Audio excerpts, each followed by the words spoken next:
ధోని ఎందుకింత స్పెషల్? వీధి క్రికెట్ నుంచి వరల్డ్ కప్ వరకు సాధారణ ఆటగాడిగా ప్రారంభమై భారతదేశ గర్వంగా నిలిచిన ఒక వ్యక్తి ఎవరో తెలుసా? అవును, మన క్యాపిటల్ కూల్ ఎంఎస్ ధోని. ఈ రోజు ఆయన పుట్టినరోజు. రాబోయే కొన్ని నిమిషాల్లో ధోని జీవితం, విజయాలు మరియు మన హృదయాలను గెలిచిన ఆయన ప్రాముఖ్యత గురించి తెలుసుకుందాం. 1981 జూలై 7న జార్ఖండ్లో రాంచీలో జన్మించిన మహేంద్ర సింగ్ ధోని చిన్నతనం నుండే స్పోర్ట్స్లో ఆసక్తి. కానీ క్రికెట్ కంటే ముందుగా ఆయన గోల్ కీపర్గా ఫుట్బాల్ ఆడేవాడు. కానీ స్కూల్ కోచ్ ఒకసారి ఆయన్ను వికెట్ కీపింగ్ చేయమన్నప్పుడు అదే జీవితాన్ని మార్చేసిన టర్నింగ్ పాయింట్ అయింది. రైల్వే టికెట్ చెకింగ్ ఉద్యోగం చేస్తూ రాత్రిళ్ళు ట్రైనింగ్ తీసుకునే ధోని ఎన్నో రాని రాత్రులు, అసంతృప్తికరమైన అవకాశాలు, కానీ అతని పట్టుదల, దృఢమైన నమ్మకం ఆయన్ను 2004లో భారత జాతీయ జట్టుకు తీసుకువచ్చింది. 2005లో పాకిస్తాన్పై చేసిన 148 పరుగులతో ప్రపంచం ఒక్కసారిగా అతనిపై దృష్టి పెట్టింది. మెల్లగా కెప్టెన్ అయ్యాడు. తర్వాత కొన్ని ఏళ్లలోనే భారత క్రికెట్ను గడ్డపైన నిలబెట్టాడు.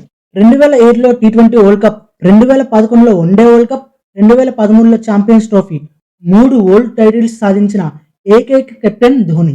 Dhoni finish off in style అనే కామెడీ మాటలు ఇప్పటికీ ప్రతి భారత అభిమానులకు గూస్బంప్స్ తెప్పిస్తాయి. అతడి శాంతమైన మనస్తత్వం, ఎప్పుడూ ఒత్తిడిలో ప్రశాంతంగా ఉండే ధోరణి ఆయన్ను కెప్టెన్ కూల్ అని పిలవడానికి కారణం. సహచర ఆటగాళ్లను ప్రోత్సహిస్తూ చివరి వరకు నమ్మకం ఇవ్వగలిగే లీడర్. అంతేకాదు అన్ని ఫార్మాట్లలో కలిపి 332 మ్యాచ్లకు కెప్టెన్సీ చేశాడు. ఇది ప్రపంచ record for most international matches as captain. Most not outs in ODIs 84 times. ఈ రికార్డుతో ఫినిషర్ గా ధోనిని అన్బీటబుల్ అంటారు.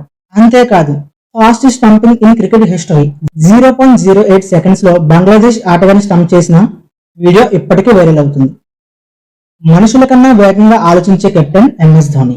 పద్మభూషణ్, పద్మశ్రీ, రాజీవ్ గాంధీ ఖేల్రత్న అవార్డులు, భారత ప్రభుత్వ అత్యున్నత గౌరవాలు పొందిన క్రీడాకారుల్లో ధోని ఒకడు.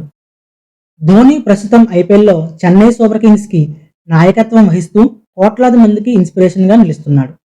ఆయన ఐపీఎల్లో కూడా 5 ట్రోఫీస్ సాధించిన ఘనత ఉంది.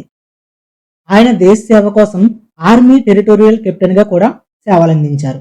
ఈ రోజు ధోని పుట్టినరోజు. Happy birthday MS Dhoni, the legend.